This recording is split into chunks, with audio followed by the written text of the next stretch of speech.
Malik Carter never expected his entire future to be decided in a single breath. But the moment he solved the impossible equation, the room didn't celebrate him. It froze. Within minutes, teachers whispered, students stared, and a quiet rumor ignited. A black boy couldn't possibly be that smart. By sundown, his victory had turned into a public interrogation, and someone leaked a video designed to destroy him.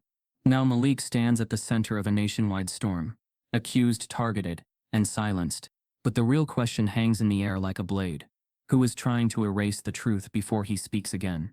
Before we deep dive into this interesting story, subscribe to our channel, and tell us where are you watching from. Share in the comments below. Malik Carter had become a ghost inside the polished halls of Glendale Academy. His presence was neither celebrated nor acknowledged.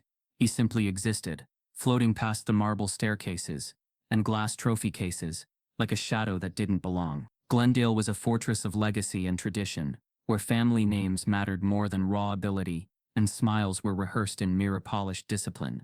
Malik was not from this world.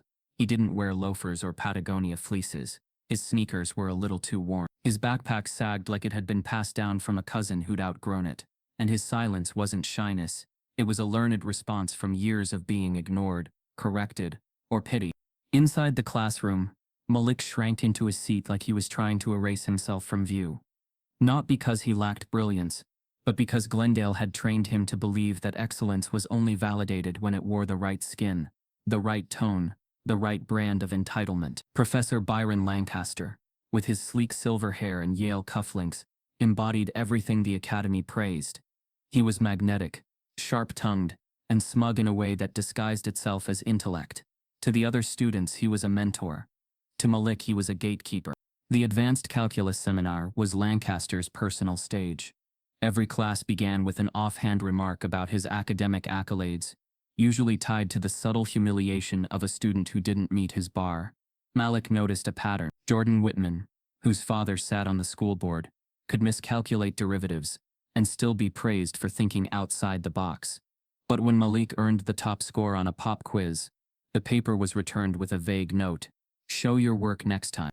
Still, Malik stayed quiet. He had learned the economy of invisibility. He could sit with his thoughts, rearrange complex theorems in his mind like Tetris blocks, and walk home to the housing project without uttering more than a few words the entire day. His sanctuary was not Glendale's hallways, but his bedroom, a cracked ceiling, flickering bulb, and a stack of library discard math journals under his bed.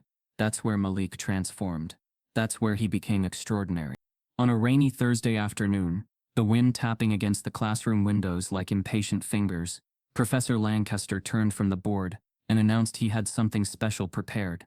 "We're going to test the limits today," he said, eyes scanning the class like a predator teasing its prey. He turned back and began scribbling a monstrosity of variables and nested functions. "This," he continued, "is known as a paradoxical number chain problem. Unsolved, unresolved, untouchable." He smirked. "Let's call it extra credit." Gasps and nervous laughter scattered across the room. Pens paused mid-sentence. Even the confident students squinted at the board like it was written in Sanskrit. Lancaster added, "If anyone here can solve this in under an hour, I'll personally endorse your MIT application. And not just with words, I'll make the call myself." No one moved. Malik didn't raise his hand. Not yet. The tension stretched thin. Lancaster leaned back against the desk with a theatrical sigh. "Didn't think so." And then, without fanfare or dramatic timing, Malik lifted his hand. The silence was immediate. It wasn't respect. It was disbelief. Some students looked at him like he had misheard the challenge.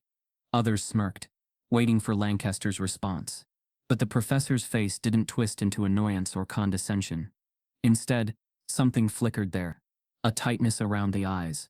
A slow, curling smile that didn't reach his pupils. He gave a small bow and gestured to the board. "Be my guest, Mr. Carter." Malik stood up.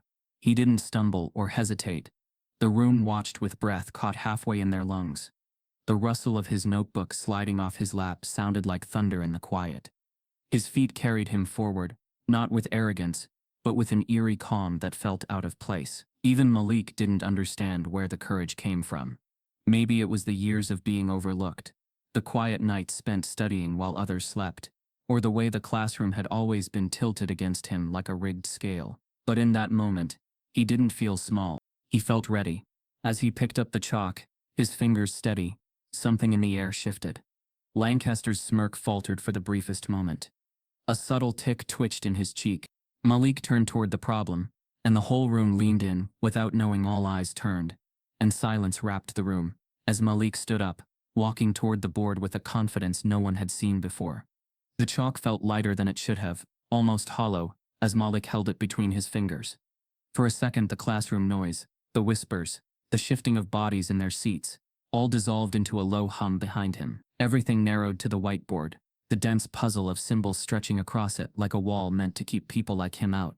He could feel his pulse in his fingertips, in the space behind his ears, but his expression remained calm, controlled, intentional. Behind him, the room waited for his failure. Malik inhaled slowly, steadying the tremor in his chest. He wasn't nervous about solving the problem.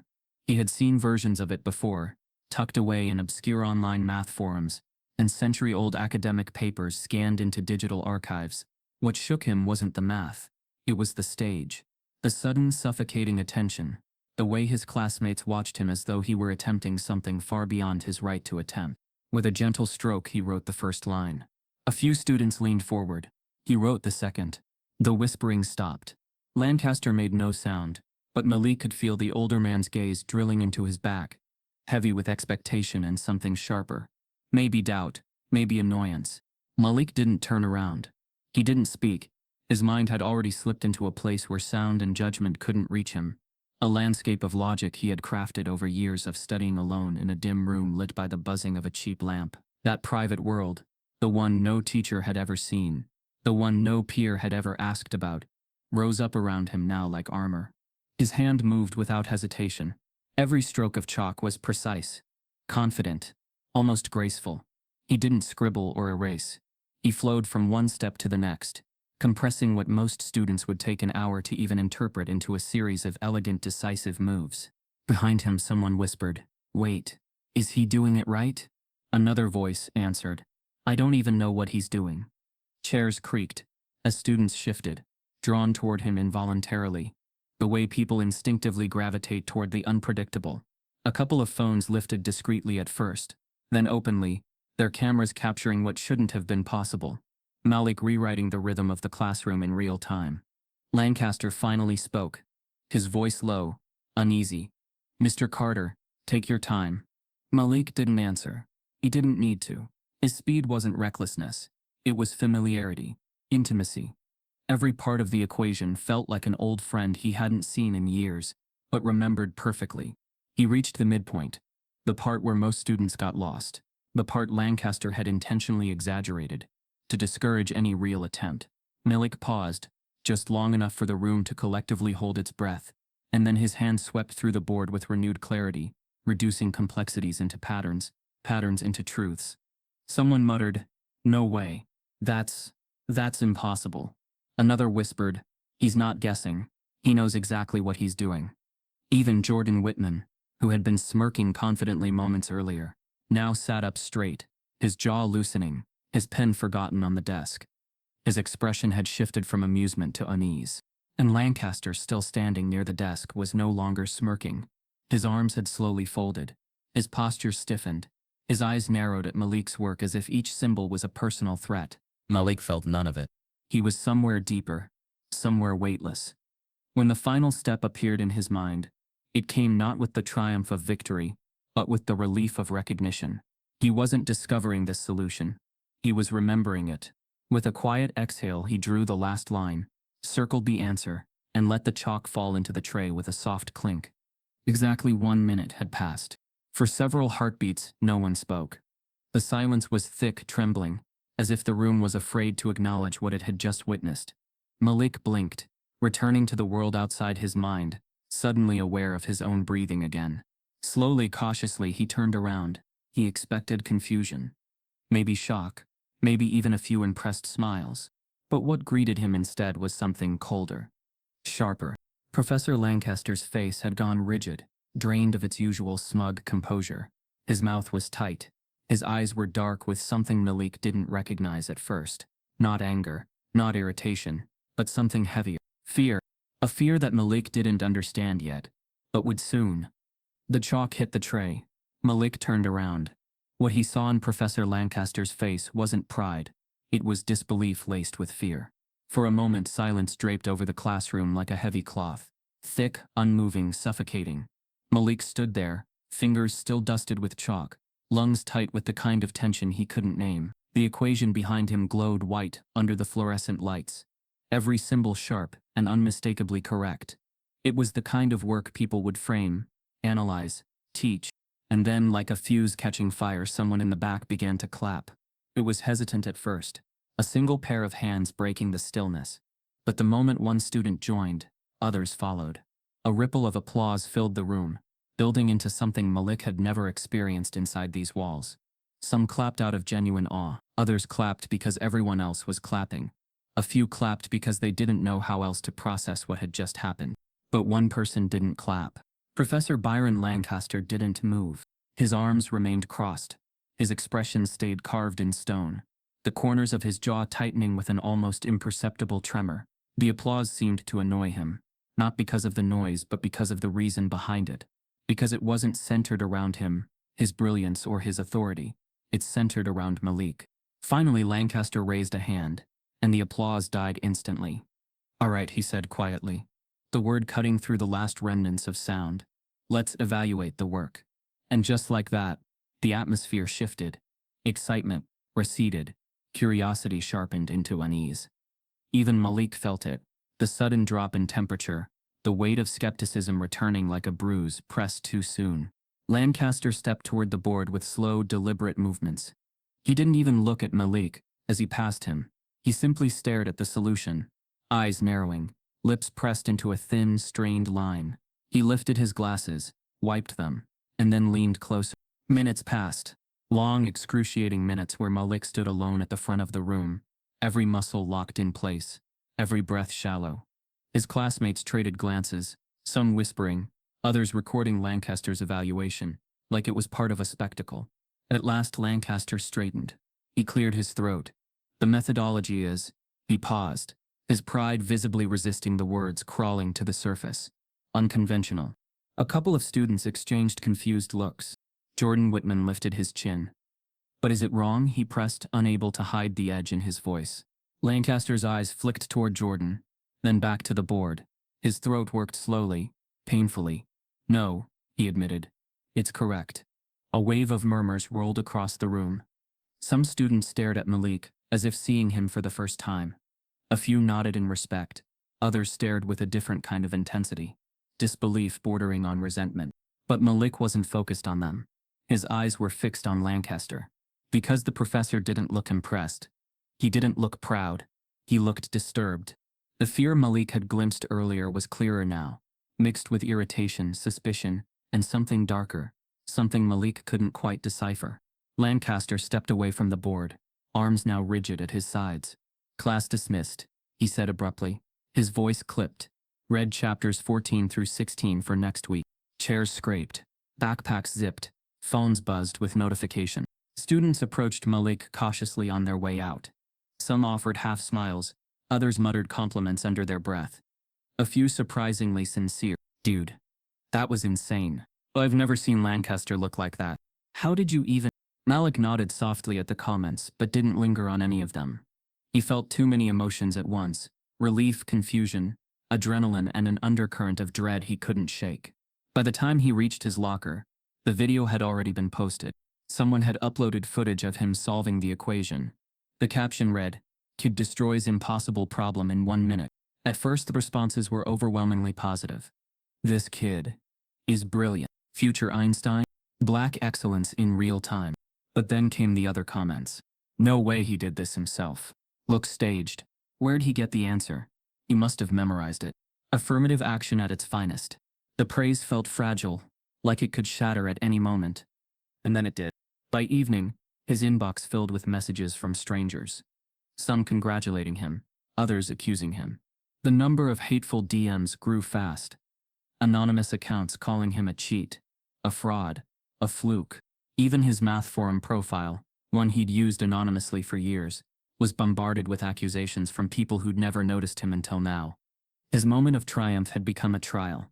His mother noticed the change in his expression as he sat at the dinner table, barely touching his food. "You all right?" she asked softly, worry lining her voice. Malik forced a smile. "Yeah, just tired." He didn't want to worry her. Not yet.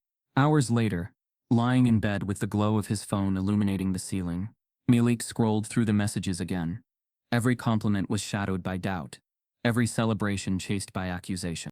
He had proved himself in front of his entire class, but somehow that wasn't enough. It was never enough. Just as he closed his eyes, exhausted, a notification buzzed. Email from Glendale Academy Administration. Subject: mandatory meeting. His stomach tightened. Report to the dean's office tomorrow. At 8. A disciplinary committee will be present. Malik sat up straight. The room felt suddenly smaller, tighter. The next morning, Malik was summoned to the dean's office, where a disciplinary committee waited. The next morning arrived too quickly. Malik barely slept. His mind replayed the applause, the stares, the comments, and especially the email.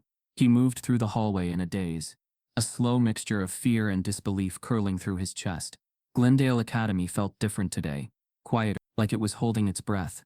Students watched him as he passed, some with curiosity, others with disdain. A couple whispered and stepped out of his path, as if he carried something contagious. The same people who had applauded yesterday now behaved like he had committed a crime. When he reached the dean's office, the heavy wooden door was already cracked open. A secretary looked up, her tone clipped. "They're waiting for you." Malik stepped inside. The room felt colder than the hallway. The blinds were half closed, slicing the sunlight into narrow bars that made the room look like a holding cell. 3 people sat at the long conference table.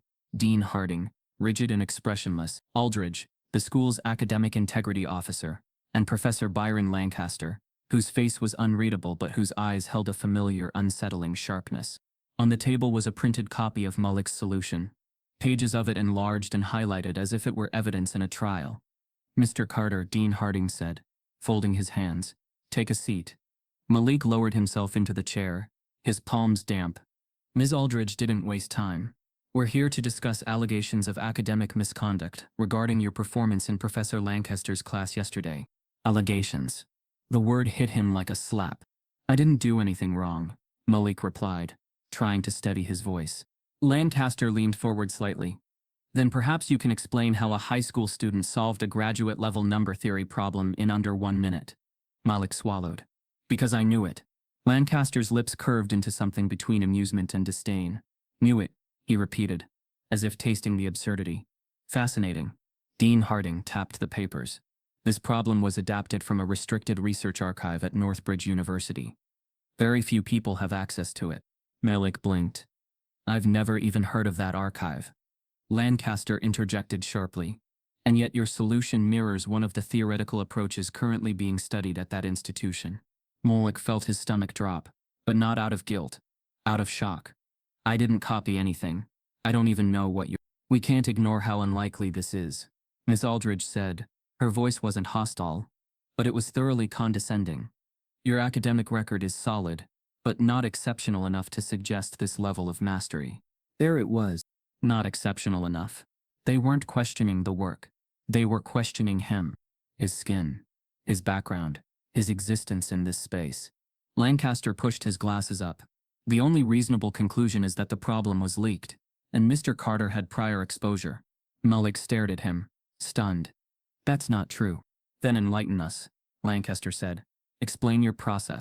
This was the moment Malik had dreaded, not because he lacked the knowledge, but because he understood that no answer he gave would be enough for people who had already decided what box he belonged in. But he tried. He explained the concepts he'd used: modular arithmetic sequences, recursive simplification, pattern symmetry. He referenced obscure mathematicians, some modern, some from centuries past, whose work he'd read on old PDFs, scanned books, forgotten forums. He waited for their reaction. Ms. Aldridge blinked at him slowly. "Those sources aren't used in Glendale's curriculum." "I know," Malik said quietly. "I study on my own." Lancaster snorted, in actual snort. "You expect us to believe that a teenager from your background spends his evenings reading academic journals from the 90s? Malik's chest tightened. "Yes," he whispered. "Because I do." Dean Harding leaned back, sighing. Regardless, we need to proceed fairly. We'll conduct a formal investigation into the origin of this solution. What does that mean? Malik asked. It means, Ms. Aldridge answered, folding her papers neatly, that your grade for this assignment will be suspended, and your performance in this course will be under review until we determine whether misconduct occurred. Suspended. Reviewed. The words blurred together. Lancaster spoke last, his voice cool and victorious. If you're telling the truth, Mr. Carter, the investigation will reveal that. You have nothing to worry about. But Malik heard the message underneath. We don't believe you. He stood slowly, the weight of the room sinking into his shoulders. He opened his mouth to defend himself again, to protest, to plead, but Dean Harding had already dismissed him with a nod. You may go.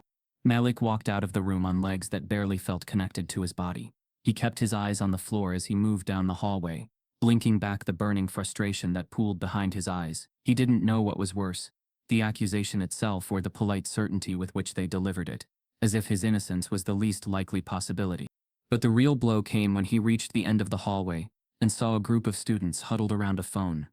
One of them whispered, "That's him." Another turned the screen so everyone could see, and there it was, his photo, plastered across social media with a caption written in bold, unforgiving text. Did he cheat? Malik's breath caught.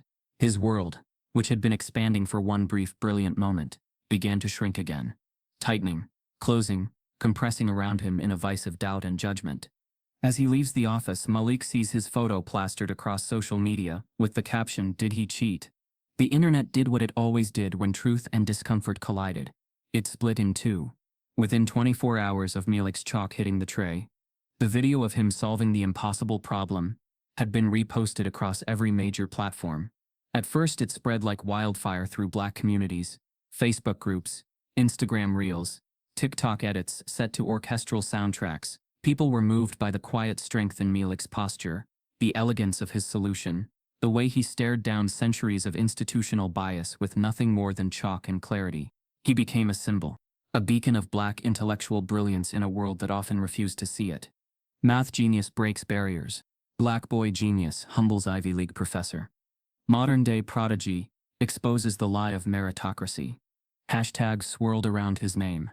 Comment sections filled with messages of love. This made me cry. I wish my son could see this. He didn't just solve a problem. He cracked the system. I hope he knows we're proud of him. But for every celebration, there was a backlash. The trolls arrived next fast, loud, coordinated. They called him a fraud, a puppet, a diversity hire in disguise. They dissected the footage, looking for any flaw, any stumble. They reposted screenshots of him walking through the school halls, dissected his family's address, even unearthed photos from his old middle school yearbooks. It's fake. He had help. No way a kid like that did this legit. The venom spread just as fast as the praise. And unlike the love which came from a place of hope, the hate came armed with screenshots, rage, and a hunger to discredit. Cable news picked it up by the weekend. Some anchors praised Malik's brilliance. Others held up his photo beside the word controversial, discussing him as though he were a criminal under investigation, instead of a student who solved a math problem. One panelist said, "We're not saying he cheated, we're just asking questions." Another added, "Maybe this is a conversation about academic standards and fairness." Malik couldn't turn on a screen without seeing himself. And it wasn't fame, it was exposure. Raw, relentless, violent in its reach. His inbox, once filled with benign notifications, became a battlefield. One email read, "You'll never be one of us." Another, "Go back to where you belong." Even his mother, Ms. Carter, started receiving anonymous calls, some hanging up as soon as she answered, others muttering slurs before cutting the line. His little sister Nia, just 10 years old, came home in tears after someone at school shoved a worksheet in her face and said, "Prove you're a genius too." The walls of their home, once a haven from the world, started to feel paper thin, and Malik, he stopped sleeping. He barely ate, barely spoke. The glow of his phone screen haunted him even when it was off, because he knew that beyond that black glass, the world was still tearing him apart pixel by pixel. He tried logging off. It didn't help. Even in real life, the stares followed. Students who used to ignore him now whispered in corners. Some approached him with forced smiles, as if to bask in the echo of his moment. Others stayed quiet but glared, their silence full of judgment. He wasn't just a student anymore. He was a controversy. In class, Professor Lancaster barely looked at him.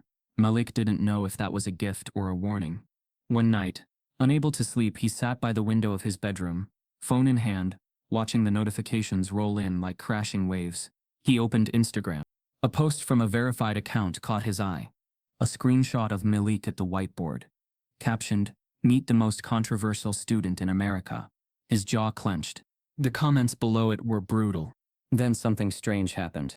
A new post appeared. No profile picture. No name. Just a black background. With white text. "The boy is right. I've seen that mind before." It was signed with a username he didn't recognize. "I Nomad Theorist." Malik frowned. Clicked. The account had only one post. No followers. But the bio line read, "Mathematics is not an institution. It's a truth-seeking fire." He scrolled down. A single message had been left beneath the post. His method aligns with unpublished recursive models from 1986. Check the Terentiev conjecture archives. The kid isn't a faker. He's a forerunner. Malik's heart skipped. The Terentiev conjecture. He knew it. Obscure, rarely mentioned. Only referenced in old math threads and Russian research blogs. But the most important detail? It was never publicly solved. The last progress on it was buried in a 1986 unpublished manuscript. He stood, adrenaline rising, mind racing faster than it had in days. Who was this person? And how did they know? Just as things start spiraling, an anonymous mathematician posts a cryptic message online. "The boy is right. I've seen that mind before." Malik stared at the post for hours. He refreshed the page, double-checked the handle, searched everywhere for clues, but nothing about a nomad theorist led to a real name. It was like the user existed only to drop that single message and vanish, but the reference to the Terentiev conjecture wasn't random. It was surgical, precise, the kind of obscure knowledge only someone deep in the math world would possess. Malik knew that much, because even he had only come across it during a 3-week deep dive into Eastern European mathematics, buried beneath translated PDFs and journals scanned from microfilm. That night something shifted in Malik. He felt it like a small tremor in his bones. For the first time in days, the chaos felt like it had direction. The following afternoon, while walking home, his phone buzzed with a notification from an email address he didn't recognize. Alina.Cross, at Princeton. He froze. The subject line simply read, "You are not alone." With shaking hands, he opened it. "Malik, I saw what happened. My name is Dr. Elena Cross. I'm a professor of mathematics at Princeton, specializing in mathematical history and theoretical modeling. I believe I understand what you did, perhaps better than anyone. Your solution bears striking resemblance to a proof that has never been published, one that was discussed only in closed seminars decades ago. I've tried to bring it back into academic discussion, but there's resistance. You've done something extraordinary, and you did it without access. That's not luck. That's brilliant. If you're willing, I'd like to speak with you." Attached was a Zoom link and a photo of her credentials, a black woman in her late 40s with soft eyes, wireframe glasses, and the kind of gravity that came from surviving spaces where she was never meant to belong. Malik sat on the edge of his bed for a long time, staring at the message. Then he clicked the link. The screen loaded. After a beat, Dr. Elena Cross appeared. "Malik," she said, her voice warm but grounded. "You're even younger than I thought." He gave a small nod, unsure what to say. "You've had a hell of a week," she added gently. Malik managed a tired smile. "That's one way to put it." Dr. Cross leaned closer to the camera. "Let me tell you something that no one else is going to say out loud. What you did. It scared them. Because it wasn't supposed to come from you." Malik blinked. "You believe me?" "I've spent my career being told I don't belong in this world," she replied. "So yes, I believe you, because only someone on the outside could have seen what you saw." She pulled up a screen share and opened a PDF titled Terentiev, Recursive Theories in Nonlinear Spaces, Unpublished Notes. These notes were never published. They've circulated quietly among elite researchers for years. Your method mirrors the recursive symmetry hypothesis Terentiev proposed, but could never prove. You filled the gaps. On your own. Malik leaned forward. "How did you even find me?" Dr. Cross smiled. "A nomad theorist. That was me." His eyes widened. "I used that handle back in my postdoc days on math forums. When I saw your video and your work, I recognized the framework. I had to reach. But why me? Malik asked. Why now? Because, she said, I've spent my life waiting for someone like you to crack this wide open. And because this is how they erase people, they isolate us, discredit us, make us think we're anomalies instead of architects. She paused, then added, Want to co-author a paper with you? Submit your proof formally. Validate it. Give it the spotlight it deserves. Malik's breath caught. You'd do that? Dr. Cross nodded. But you need to be prepared. My name on your work will give you credibility. But it'll also put both of us in the crosshairs. She wasn't wrong. Within hours of their conversation, whispers began on academic forums. A Princeton professor backing a high schooler accused of cheating? The backlash came quietly at first. Emails to her department, anonymous comments on her old lectures, questions about her objectivity. Some hinted that she was only defending Malik, out of shared identity, that her work had always been activist math. Malik watched it unfold helplessly, guilt rising in his throat. I didn't mean to get you into this, he messaged her. Her reply came quickly. This fight started long before you, Malik. You didn't start it, but maybe you'll help end it. They worked together for the next few days, digitizing his notes, formatting his logic, building the scaffolding of a formal paper. Malik felt something return to him, a piece of confidence that had been torn apart during the hearings, the headlines, the hate, and then, one night, it all shattered. Malik was at his desk, proofreading the draft, when his phone buzzed with a breaking news alert. Breaking, Princeton office of Professor Elena Cross, vandalized, research missing. His heart plummeted. He opened the article. A grainy security photo showed her office door splintered, papers scattered, computer hard drive stolen, no signs of forced entry. Campus security investigating. Malik called her immediately. No answer. He tried again, and again. Still nothing. He sent her a message. Are you okay? Please tell me you're okay. No reply. The next morning, the Princeton Faculty Board issued a brief statement. We are aware of an incident involving Professor Cross. Due to the sensitive nature of the case, we are withholding comment. Malik's inbox exploded. Messages like, told you this kid was trouble. This is what happens when you play savior. She should have known better. The world was spinning again. Fast, unkind, and out of control. And this time, the cost wasn't just Malik's reputation. It was her safety.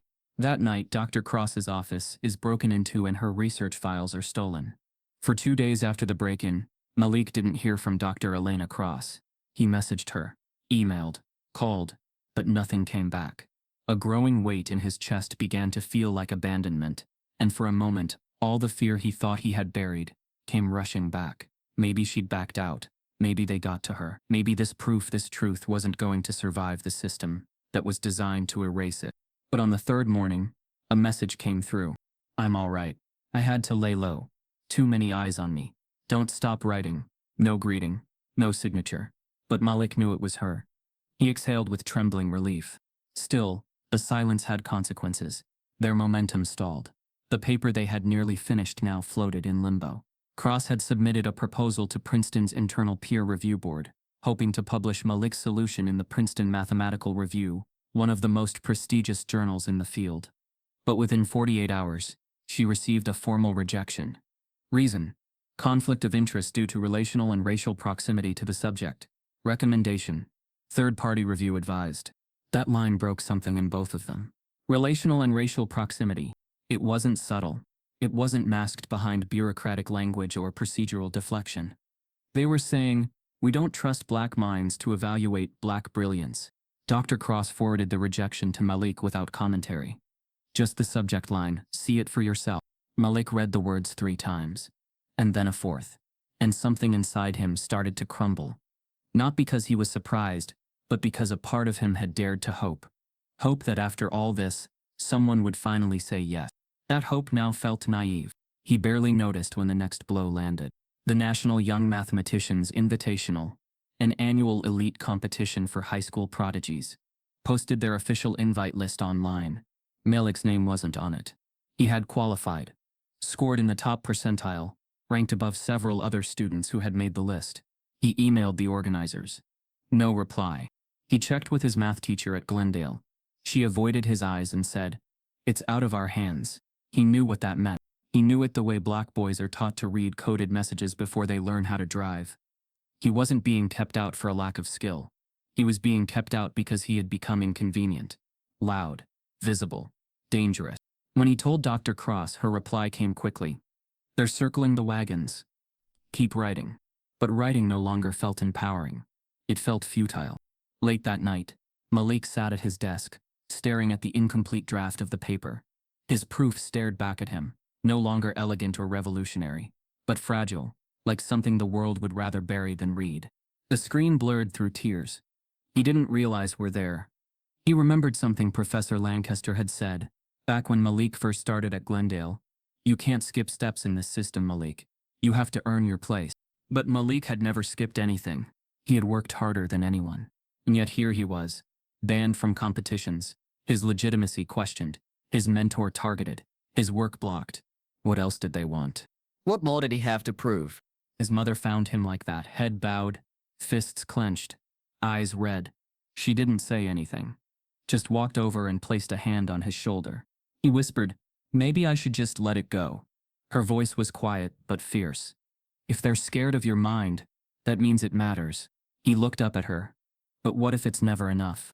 "It's not about being enough," she said. "It's about knowing you already are." That night, Malik didn't open his proof. He opened his inbox. It was filled with noise. Spam, threats, trolls, praise. He almost missed it. But there it was. From Anonymous Sender 93 at ProtonMail. Subject: your proof just changed everything. He opened it. Inside was a single sentence. "This isn't just a school problem, Malik. It's a paradigm shift. And they know it." And attached, a scanned memo. Confidential. From the American Mathematical Research Fund. Marked urgent, internal only. The title read, Potential Implications of Recursive Symmetry Proof. Funding Reallocations and Academic Realignments. Malik sat back, heart racing. They weren't just trying to discredit him. They were trying to contain him. Malik receives an anonymous email titled, "Your proof just changed everything." Malik Carter's shoes squeaked softly against the polished tile as he approached the board. But that faint sound echoed like a siren in the silent room. His steps weren't hesitant, but they weren't arrogant either. They were measured, restrained, the kind of movement that had been cultivated by years of learning to be invisible. And yet, despite all efforts to blend into Glendale's pristine academic background, this moment had ripped the cloak of invisibility from him. Now every eye was on him.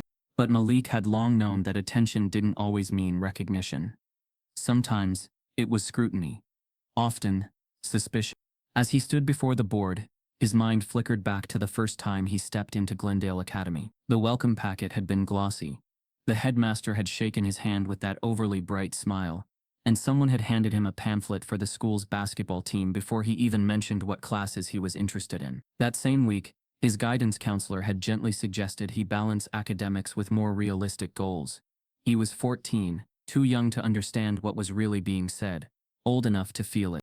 In classrooms, Malik's intelligence was met not with admiration but with curiosity, as if it had no logical place in the space it had entered. When he answered questions with precision, teachers responded with phrases like, "That's an interesting perspective," instead of "That's correct." When he asked questions, they were answered slower, simplified, like the teacher assumed he needed help understanding, not that he was digging deeper. Every interaction was dipped in a layer of subtle resistance, sugar-coated but unmistakable. Professor Byron Lancaster, in particular, was an expert at this form of academic gatekeeping. Never overt, never punishable, always professional. His compliments for Malik were laced with qualifiers, surprisingly well thought out, not bad for someone with your background. In contrast, Jordan Whitman, the golden boy with a jawline made for political posters and a last name carved into half the school's donation plaques, was treated like royalty. Jordan didn't just get grace when he messed up, he got applause for mediocrity. Malik once corrected Jordan on a misused theorem, quietly, respectfully, but Lancaster had responded with a joke. "Let's not gang up on Jordan, shall we?" The class had laughed. Malik had smiled too, but something in him had curled inward. Now standing before that same teacher, face to face with an equation meant to humble prodigies, Malik felt the full weight of that long, exhausting history. He knew this classroom was never built for him. Every poster on the walls, Einstein, Newton, Hawking, reflected not just genius, but a kind of genius that was never expected to come in Malik's skin. The chairs were designed for ease, the lighting optimized for focus, the technology state-of-the-art, but none of it mattered when the very air suggested that students like him should be grateful just to sit there. In this space, Malik had to earn what others were given by default. Not just praise but presence. Not just grades but belief. As he reached for the chalk, he felt 1,000 calculations running in his head. Not just mathematical, but emotional. What would happen if he failed? Would this be used to confirm everything they assumed about him? And worse, what if he succeeded? Would they believe it? He could feel Jordan's stare behind him, smug and amused. He could practically hear the whispers forming in real time. He's just trying to show off. Why is he even here? Lancaster stepped to the side with slow, deliberate grace. He didn't say anything at first, just looked Malik up and down, as if evaluating whether this moment was even worth his time. And then the professor smiled. Not warm, not encouraging, the kind of smile someone wears when they've already decided the ending of a story. "Be my guest, Mr. Carter," he said, his tone soaked in performative patience. A few students chuckled under their breath, but Malik didn't flinch. He looked at the board again, not as a battleground, but as a mirror. It was time they saw what had always been there. As Malik reached the whiteboard, Professor Lancaster gave him a slow, skeptical smile and said, "Be my guest, Mr. Carter." The confidential memo sat in Malik's inbox like a time bomb. He read it once, then again, each word slicing through him with equal parts disbelief and clarity. The document wasn't technical. It wasn't about formulas or methods. It was administrative, political, cold. It wasn't about proving or disproving his work. It was about control. The memo detailed internal discussions at the American Mathematical Research Fund, one of the largest grant distributors in theoretical mathematics. It mentioned the recursive symmetry framework Malik had unknowingly expanded. It acknowledged the possibility that if proven viable, Malik's solution could obsolete multiple high-funded research streams. But the real headline, "Urgent need for reputational containment if origin is unaccredited or outside institutional partners." They hadn't used his name, but they didn't need to. He was the unaccredited origin. It wasn't just about race anymore. Not solely. It was about what happened when brilliance emerged outside the bounds of permission. Without titles, without degrees, without gatekeepers to manage and mediate its arrival. Malik had upended the hierarchy, and hierarchies don't go down quietly. Later that day, another email appeared. From Dr. Solomon, Dr. Solomon, Dr. Solomon, Dr. Subject: I read your proof. No greeting, no context, just one line. You've broken a rule most people don't know exists, and they will do everything to pretend you didn't. Attached was a letterhead, stamped with the name Dr. Solomon Marx, a Nobel-nominated mathematical theorist, known for his pioneering work in computational sequences. A legend, a ghost, to most. He hadn't published in a decade. Malik opened the attachment. Dr. Marx had written a personal note, scanned in his own cursive script. "When I was your age, they told me I was too radical. I didn't look like the others. I didn't think like them. I worked around their walls, never through them. You didn't climb their tower, you collapsed its foundation. What you've discovered will destabilize years of research, reputations, funding streams. It's not the math they fear, it's the shift in who holds the pen." Malik read it again and again, each word a salve and a strike. He wasn't crazy. He wasn't alone. And he wasn't wrong. The email didn't offer help. It didn't promise a solution. It was a warning and an affirmation. He forwarded it to Dr. Cross. Her reply came within minutes. "We're doing the lecture, now more than ever." Malik didn't need convincing. Over the next week, he and Dr. Cross worked around the clock.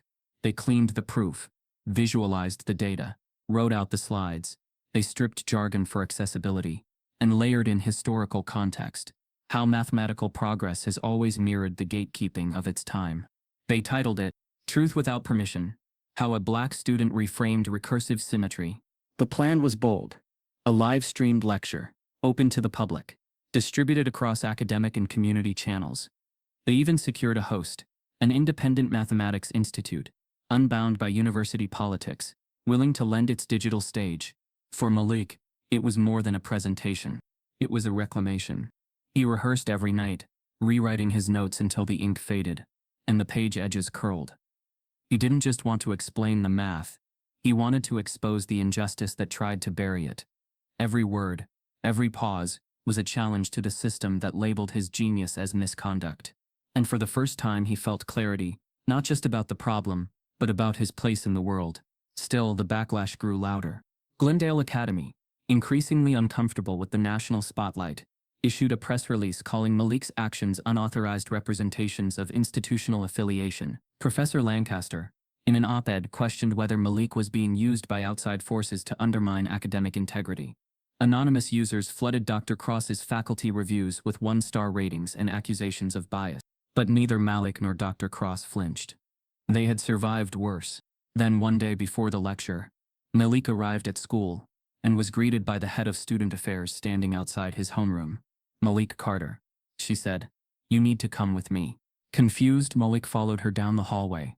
Students watched. Some whispered. Jordan Whitman smirked. In the dean's office, a familiar envelope sat on the table. Dean Harding didn't look him in the eye. He slid the envelope forward. "Effective immediately, you're placed on indefinite suspension, pending further review." Malik stared. For what? Violation of media policy, misuse of academic affiliation, disruption of institutional order. The words landed like bricks. "This is retaliation," Malik said, his voice rising. "We're not at liberty to discuss internal processes," Harding replied, his tone eerily robotic. "Your parents have been notified. You're to collect your belongings and leave campus by the end of the day. No trial, no appeal, just erasure." Malik stood there, stunned, frozen, then quietly said, "You waited until the day before my lecture to do this." Harding didn't answer. He didn't need to. As Malik turned to leave, the dean added, almost as an afterthought, "This could follow you, Malik. Think carefully before making more noise." That was the threat. Not expulsion, not academic records, but silence. He walked out, each step heavier than the last. Past the lockers, past the stairs, past the faculty who had once praised him with clenched teeth and distant politeness, all the way to the edge of the building he had once hoped would shape his future. He wasn't broken, but he was changed. He opened his phone, texted Dr. Cross just 2 words. "We're still on." The day before the lecture, Glendale Academy suspends Malik indefinitely. By the time Malik stepped off Glendale's campus that day, his inbox had already filled with alerts. Suspension, disruption, violation. The school's press statement had been released before the door even shut behind him. A single paragraph crafted by the Academy's public relations team, coded in vague professionalism and layered with defensive distance. Glendale Academy has made the difficult but necessary decision to suspend student Malik Carter indefinitely, citing behavior that disrupted campus harmony and misrepresented institutional integrity. "We affirm our commitment to academic excellence and impartiality." Impartiality. The word hit Malik harder than the suspension letter itself. He walked home in silence, not bothering with the bus. He needed the cold air, the emptiness of the sidewalk, the sound of his own breath to ground him. But nothing could stop the feeling that he had been erased, not for wrongdoing, but for visibility. By the time he reached the front steps of his apartment building, media vans had already arrived. 2 reporters were standing across the street, holding microphones like weapons, their camera crews swiveling as Malik passed. One called out, "Malik, do you have a response to the school's decision?" He didn't stop. He didn't owe them a quote. Inside, the TV was already on. His mother stood in the living room, arms crossed, staring at the screen where Glendale Academy's crest sat behind a scrolling headline, "Gifted Black Student, Suspended After Math Controversy." She looked at Malik, her expression unreadable. "You okay?" He nodded. "I just need a minute." The second his door shut behind him, his phone buzzed again. This time it was from a name he didn't recognize. Nathaniel Briggs, civil rights attorney, former prosecutor, known for his high-profile defense of students of color in academic institutions. A man who had taken on Ivy League giants and won. Malik opened the message. "I'm with you. If you'll have me, I want to represent you pro bono. They think you're isolated. You're not." He stared at the text, stunned. Before he could respond, the phone rang. It was Dr. Cross. "You saw the statement?" she asked, her voice low but taut with anger. "Yeah," Malik replied. "they're painting you as a threat," she said. "A disruption. That's the oldest play in the book." He didn't have to ask which book. They both knew. Dr. Cross continued. "You know what this means, right? They're not just afraid of your math anymore. They're afraid of your voice." Malik didn't answer. He was still absorbing everything. That night, news of the suspension tore through social media like wildfire. STEM Twitter exploded. A thread by a black female data scientist read, "Malik Carter solved a problem no one could. He was ignored, accused, blocked, and now erased. This isn't about rules. This is about power and fear. Stand with Malik." A group of professors from MIT, Stanford, and Howard co-signed a letter of protest, calling the school's actions a violation of educational ethics and a textbook case of institutional suppression. And students, thousands of them, began organizing. Within 48 hours, plans for a national student walkout emerged. Hashtags surged. Silenced genius. Let Malik speak. Black Math Mattered.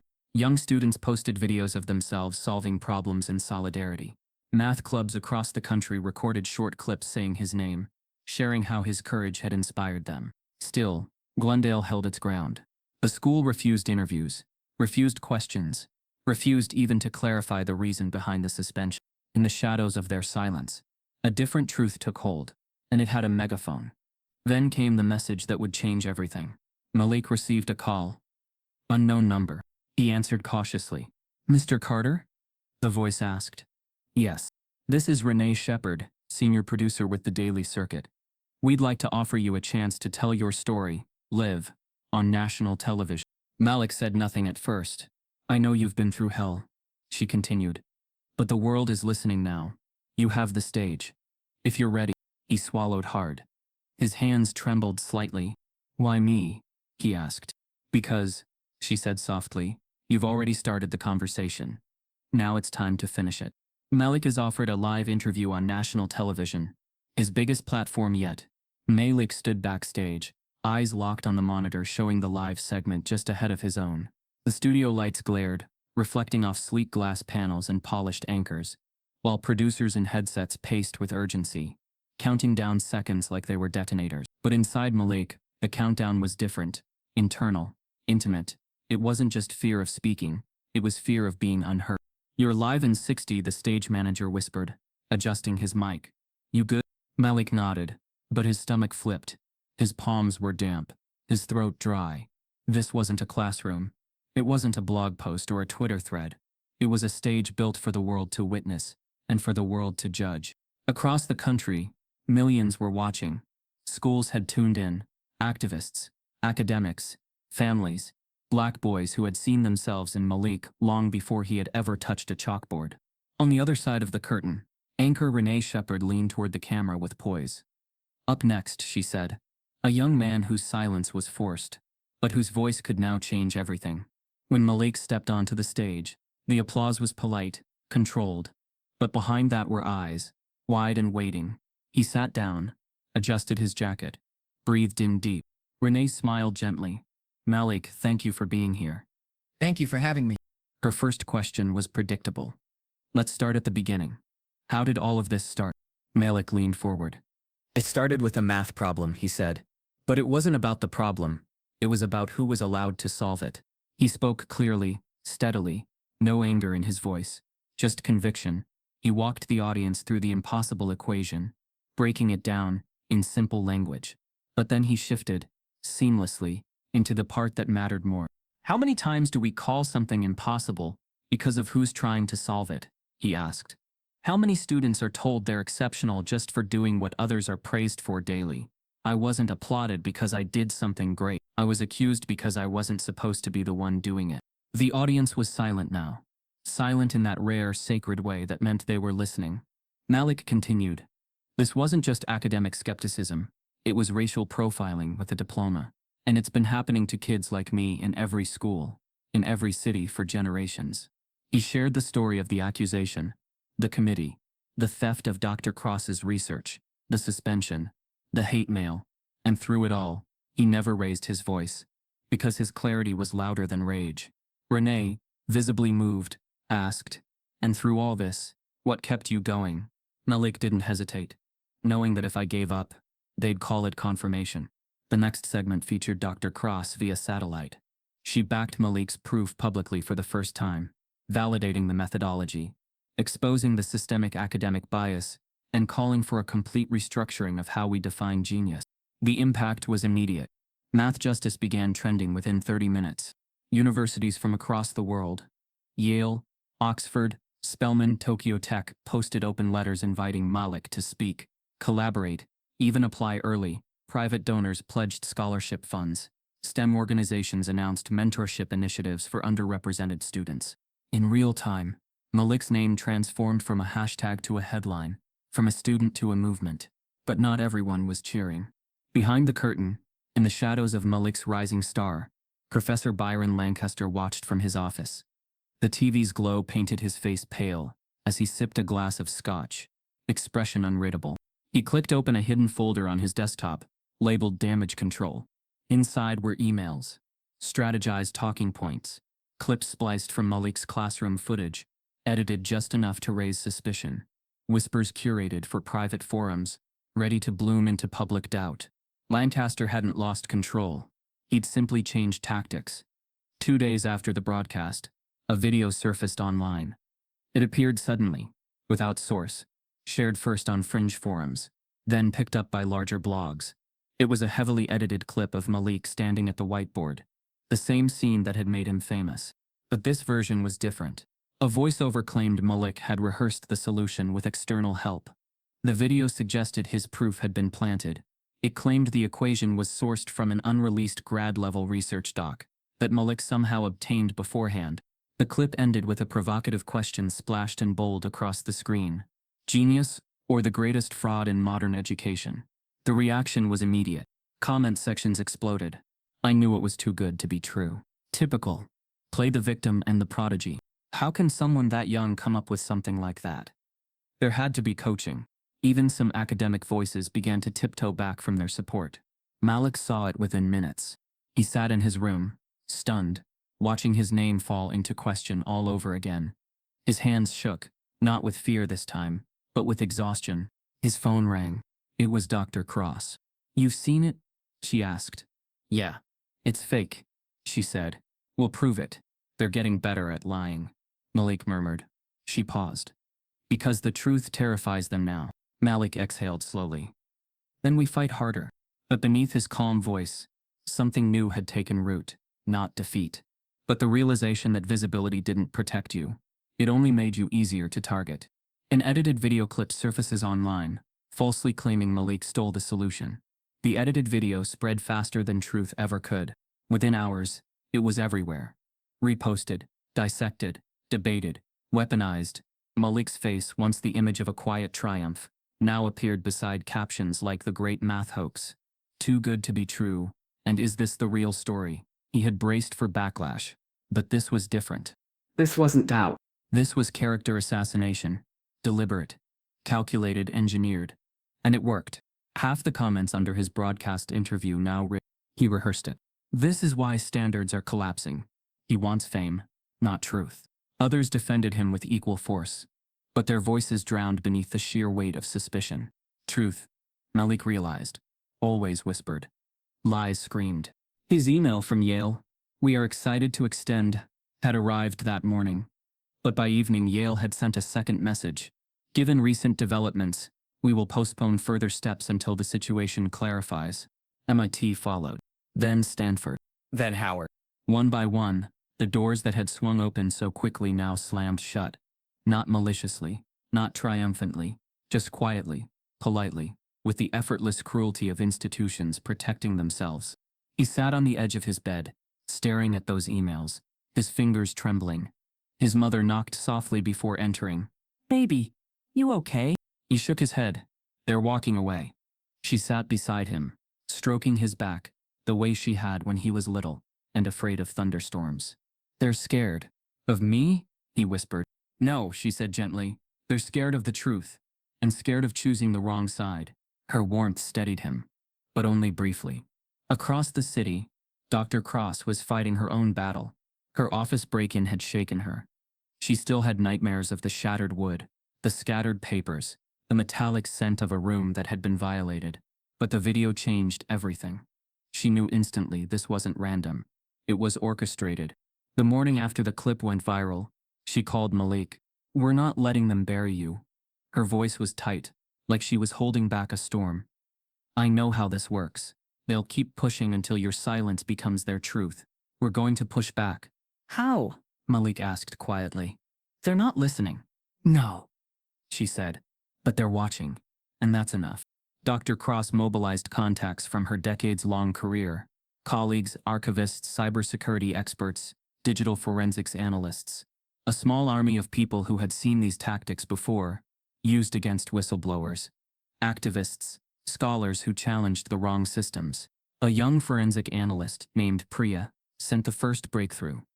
The clip is synthetic, spliced from at least 4 different recordings. Whoever made it knew what they were doing. More details follow. Timestamps didn't align.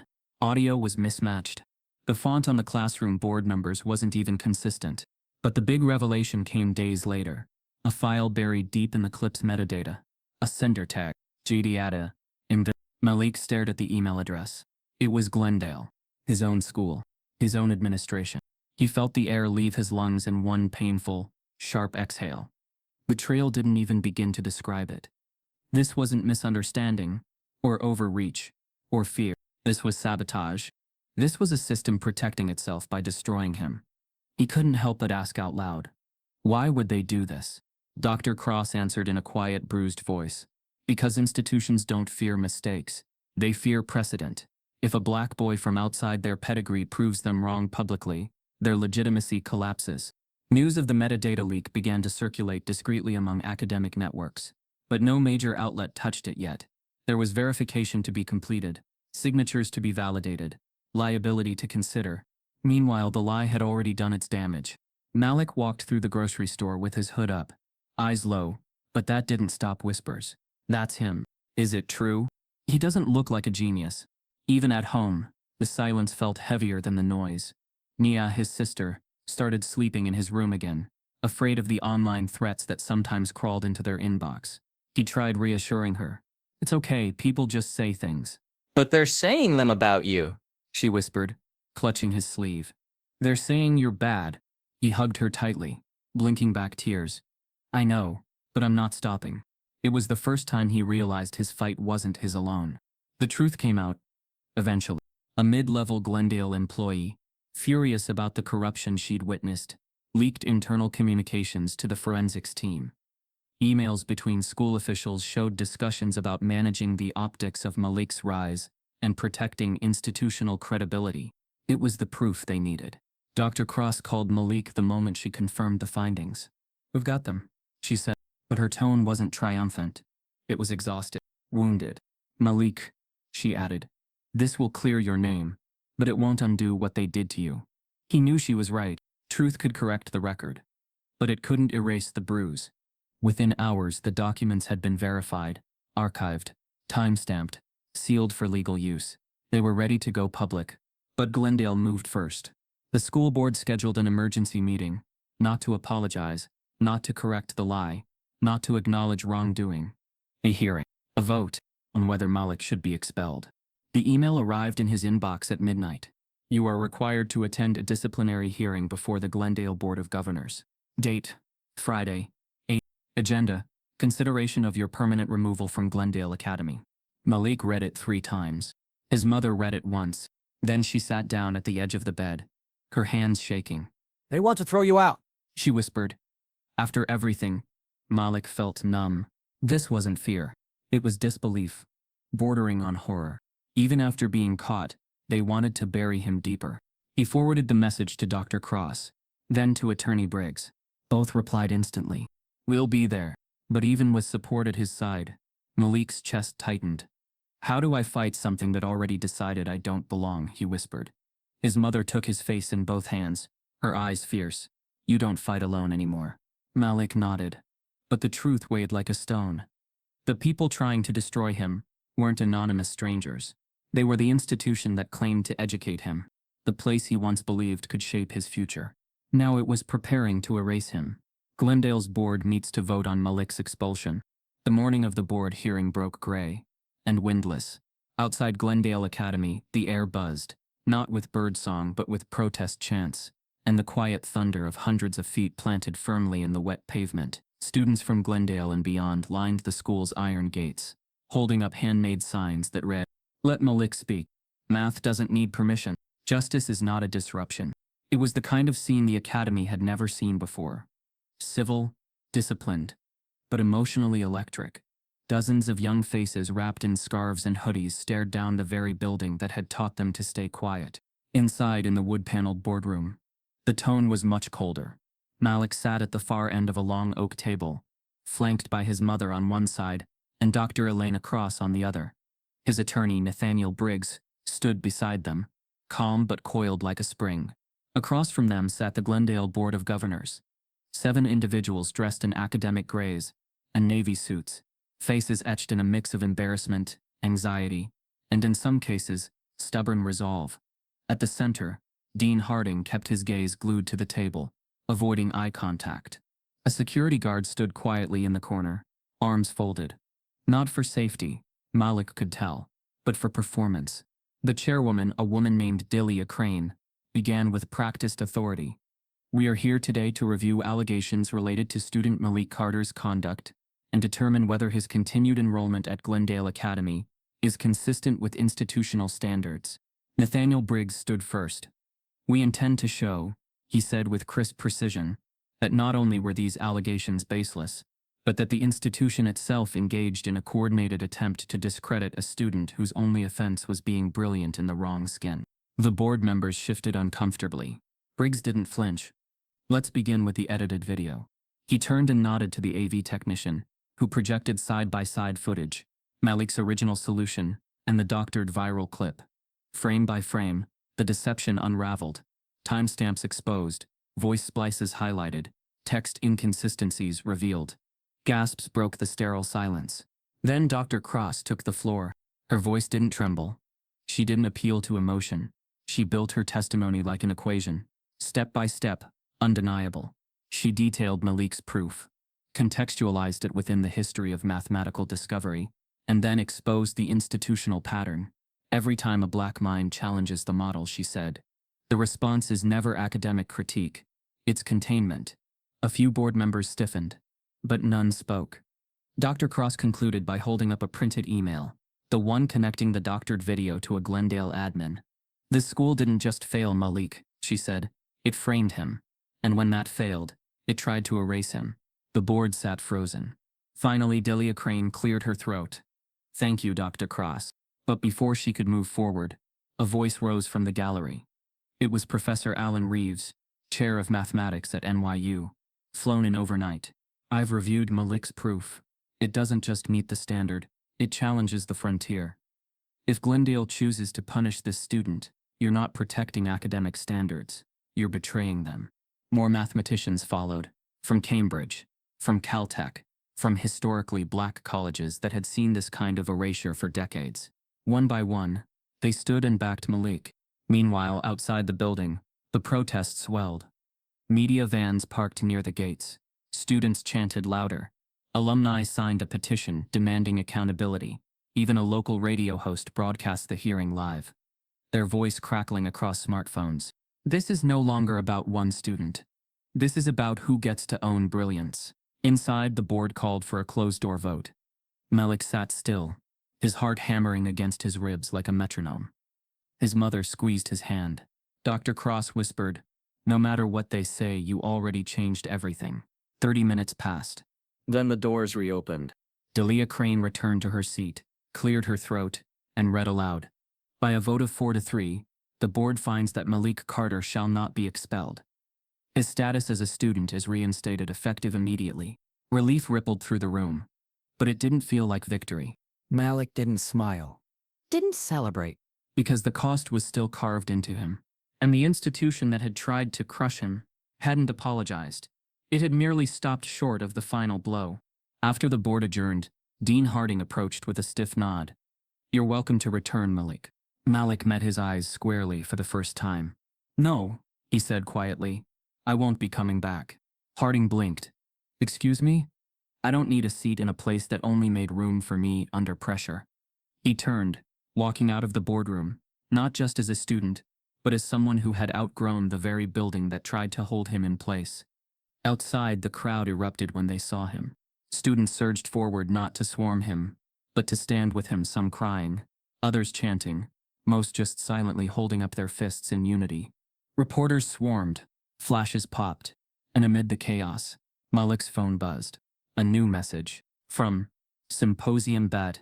Subject, keynote invitation. MIT Future Frontiers in Math. Malik, we would be honored to have you speak at our annual symposium. The stage is yours. Malik stared at the screen, then looked up at the students around him. Then to Dr. Cross, who nodded once, her expression full of something fierce and maternal and tired. He didn't smile, but his chest rose with something deeper than pride. It was freedom. MIT invites Malik to speak at their next symposium. The MIT auditorium was packed. Rows of scholars, students, journalists, and STEM leaders filled the room, their faces a kaleidoscope of curiosity and reverence.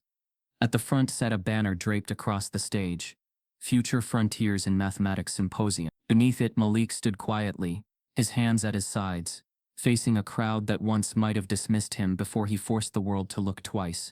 He wore a simple black blazer over a white button-down shirt. No flashy logos, no expensive tailoring, just presence. The same presence he had when he first stood before that whiteboard at Glendale, though now steadier, sharper. This time, the room wanted him there. Ladies and gentlemen, the moderator announced, our keynote speaker, Malik Carter. The applause thundered as Malik stepped to the podium. He didn't begin with equations. He began with a story. When I was 8, he said, I watched a documentary about Einstein. There was this scene where they talked about how he would sit in silence for hours, just thinking. That's when I learned that math wasn't just numbers, it was language, it was emotion, it was resistance. He paused, letting the silence stretch. I started solving problems that no one asked me to, because no one expected me to.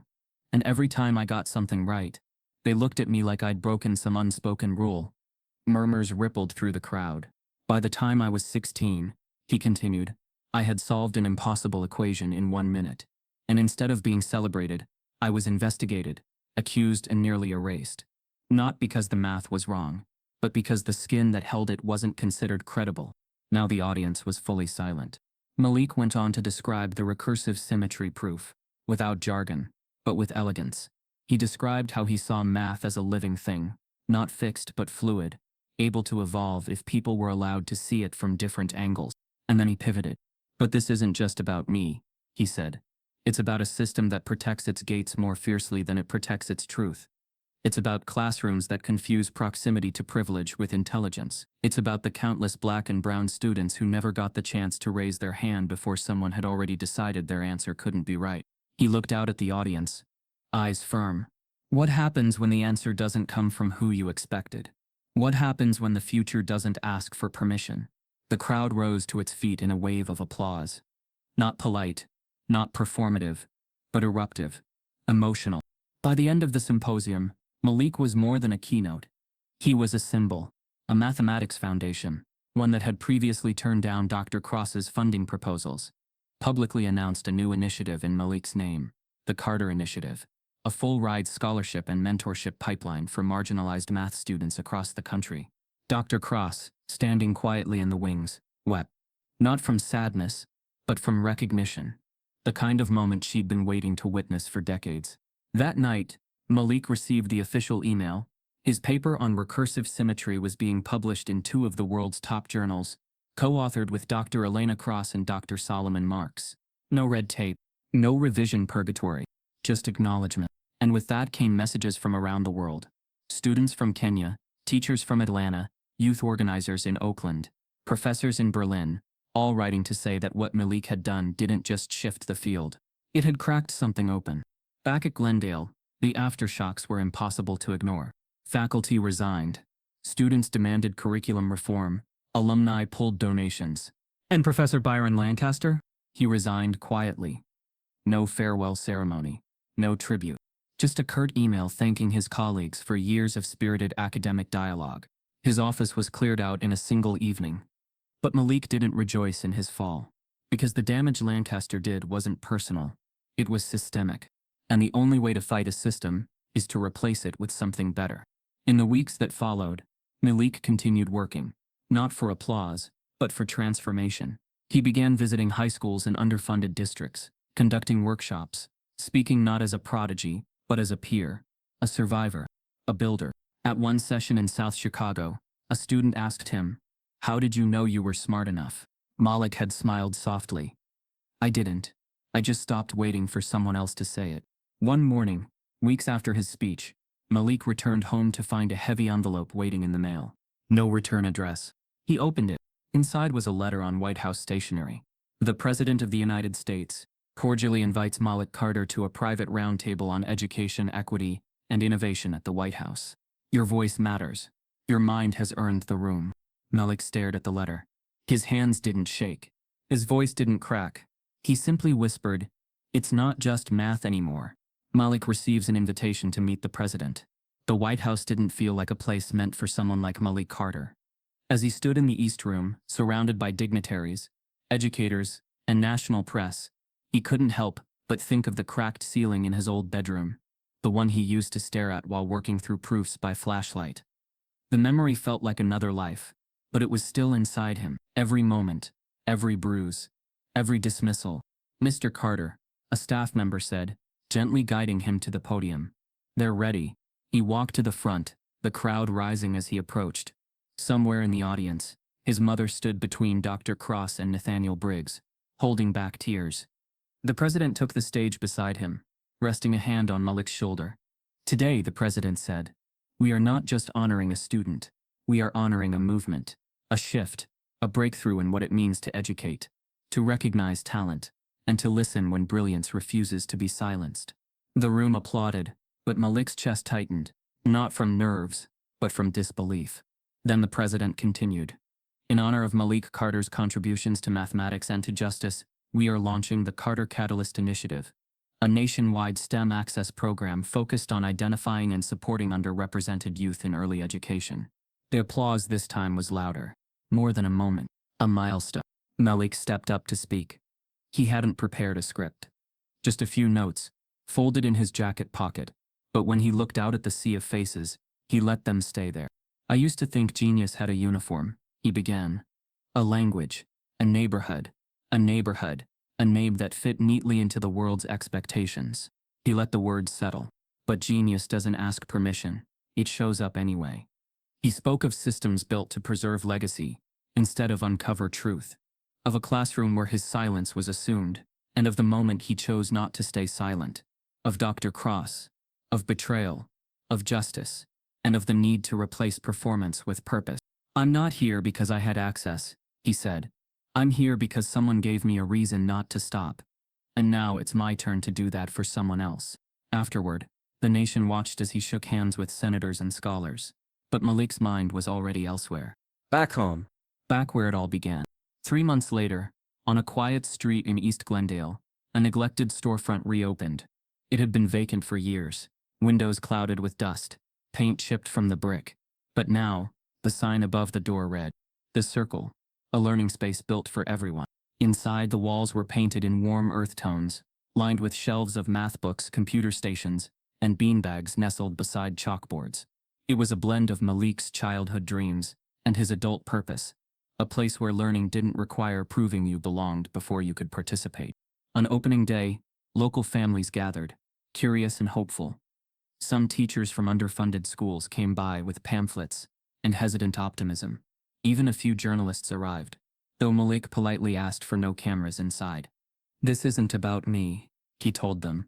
"It's about who comes next." That night, Malik stood alone in the quiet of the center, turning off the lights one by one. But before reaching the door, he paused in the middle of the room. He could still see that classroom in his mind. The problem on the board, the chalk in his hand, the weight of assumptions pressing down on him as he raised his arm. That gesture, so simple, had broken open everything.